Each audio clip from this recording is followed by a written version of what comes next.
In the literature on public finance, the terms market failure and government failure are frequently used.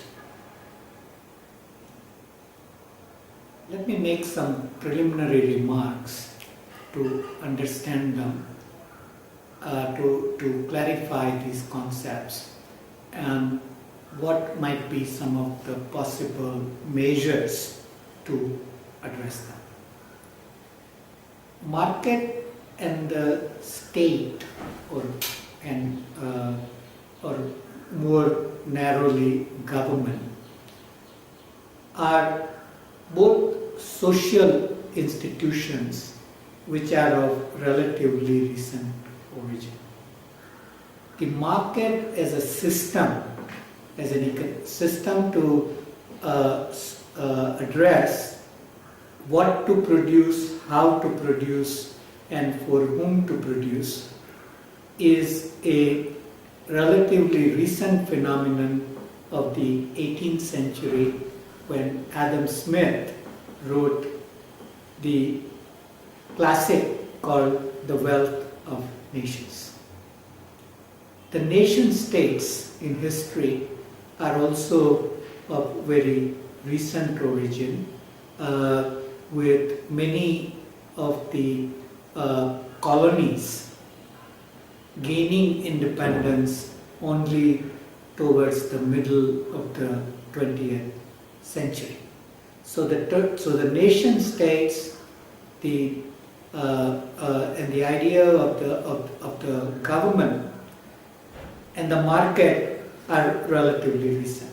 In the 21st century, there is increasing recognition that it is not very constructive to ideologically argue whether the market is superior to the government or the state as a method for organizing the economic activity, or whether it is the state which is superior than the market in doing so.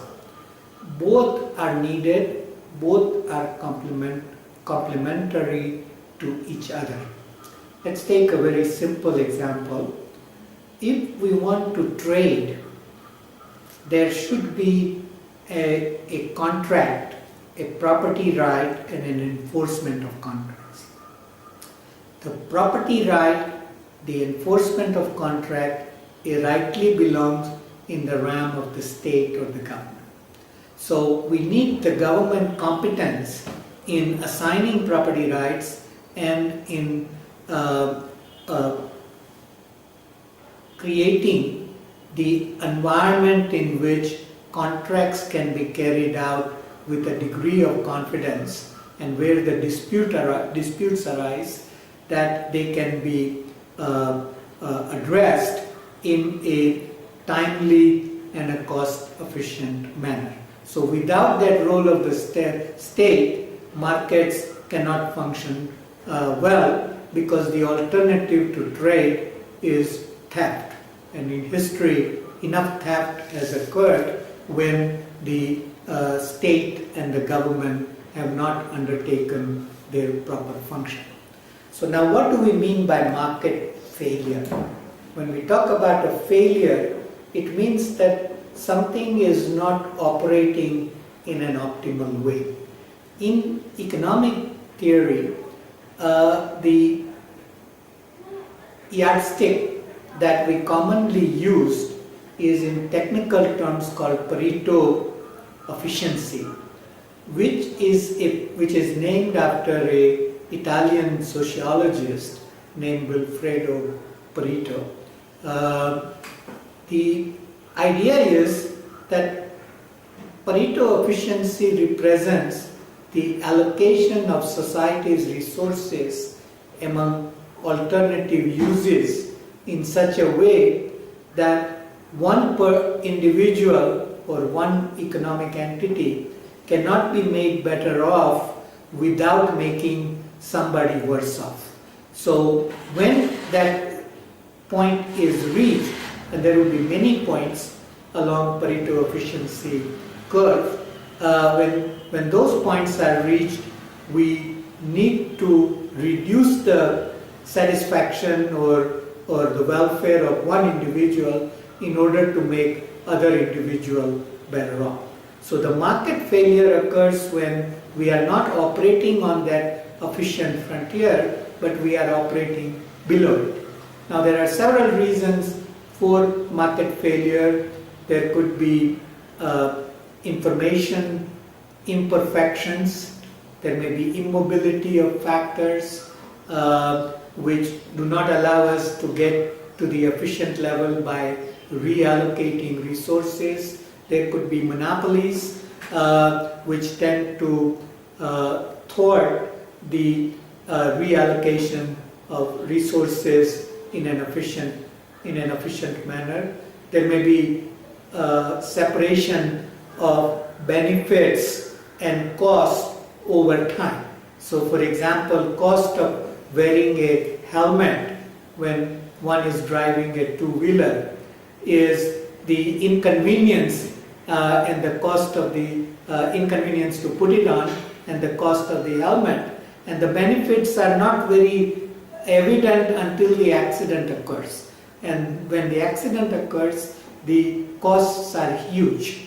So now if the market is not going to be able to address that separation of benefits and cost over time, and therefore some sort of a regulation is going to be necessary. So now when the market failure occurs, we are going to be below the efficiency frontier. So the benefit of the market failure, of addressing the market failure, is that we can improve the efficiency of resources.